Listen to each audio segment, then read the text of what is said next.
Morning, fellas. Yep, I'm gonna post another blog on my website, so roconasino.com. And good morning to you guys.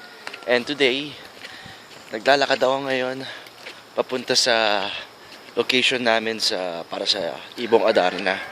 And nakaka-stress lang kasi found out na may landslides going back to Manila.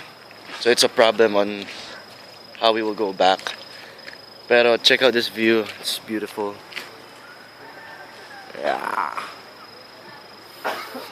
We're in Banawe, baby. This is Banawe, and I'm gonna shoot Ibong Adarna here, and it's gonna be a lot of fun. And I'm gonna take isa pang video pagdating sa baba. Mas maganda raw yung view. At papakita ko sa yung location namin at yung set namin ng Ibong Adarna. So see you guys again later, ha?